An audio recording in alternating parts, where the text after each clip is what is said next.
This is the A-Team. Who remembers the A-Team from the 80s? I do. I was a huge fan of the A-Team when I was a kid. I had a van, I had a Mr. T action figure. I fucking loved the A-Team. But it was one of those franchises that you just sort of forget about. You just sort of, it goes off the air. It wasn't in reruns that I ever saw. So I just didn't think about the A-Team anymore. Uh, And over the years, I'd heard rumblings that they were going to make a movie, and it never really was something that I looked forward to until the trailer was released.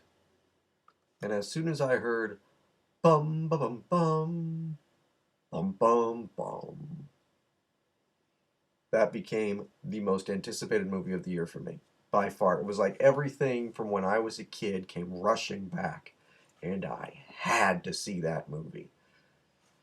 And it didn't disappoint me at all. In fact, it exceeded my expectations. It was better than I thought it would be.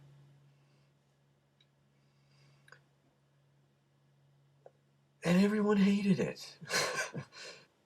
I'm so baffled. I'm so baffled with why this movie wasn't a huge, gigantic success.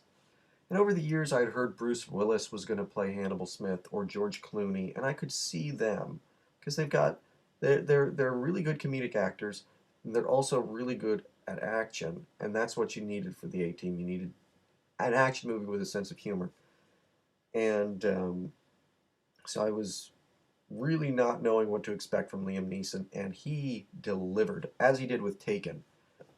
Bradley Cooper, his performance in the A-Team is great, and it's you know, you want to be this guy. You desperately, I think we all, every guy who saw this movie wanted to be Face in this movie. Sharklow Copley as Howling Mad Murdoch. He's funny and he's charming and he looks like a hell of a lot of fun to be around. And then finally, Rampage Jackson as B.A. Baracus.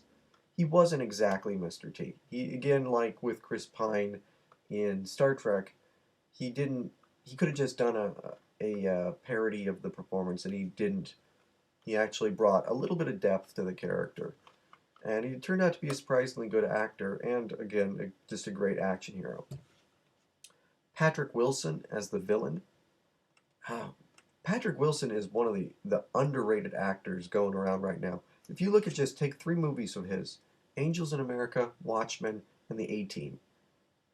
A gay Mormon, uh, an impotent superhero, and this hammy villain.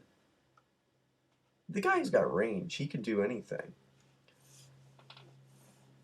Jessica Biel as the love interest is maybe the weak link in the movie. Mainly because I never liked her enough and I didn't like the fact that there even was a love interest. I would have preferred that there was no love interest, but if there had to be a female agent chasing them, I don't know why she had to also be in love with Face. But um, you know, she played a character I just didn't like, and because I didn't like her, I didn't care about her, and I didn't care if she was happy or if she lived or if she died. In fact, I kind of almost wanted somebody to shoot her. I don't know what anybody wanted from this movie. Did you want it to be a realistic war drama? Did you want it to be like, okay, here's what Army Rangers are really like? A-Team is an A movie. This is a fantastic action movie. It is fun. It's a fun movie. It doesn't have to be a Best Picture winner. It doesn't have to be the greatest movie ever made. It has to be the A-Team. And that's what it is. It is just as silly and ridiculous as the TV show ever was. If you like the TV show, I don't see why you wouldn't like the movie. I'm losing interest in movies. I'm losing interest. I don't go to the movies very much anymore. I don't buy many DVDs anymore. It's not just that I've seen it all before. It's not just that. It's that when something comes along that I can get excited about,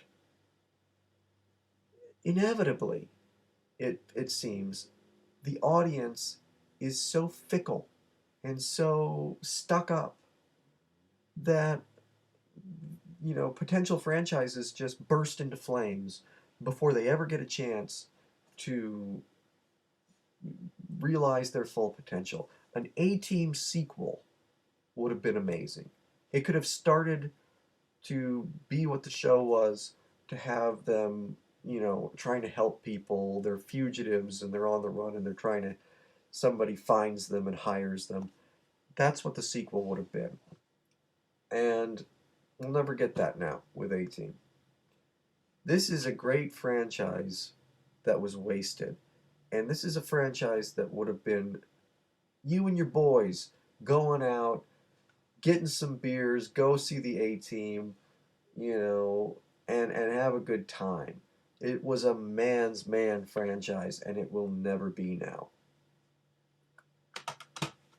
It died.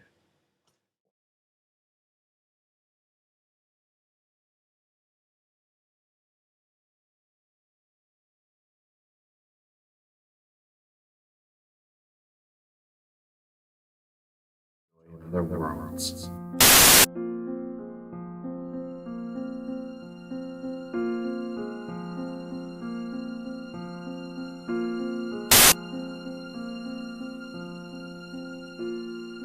Sort of gave myself the challenge of, okay,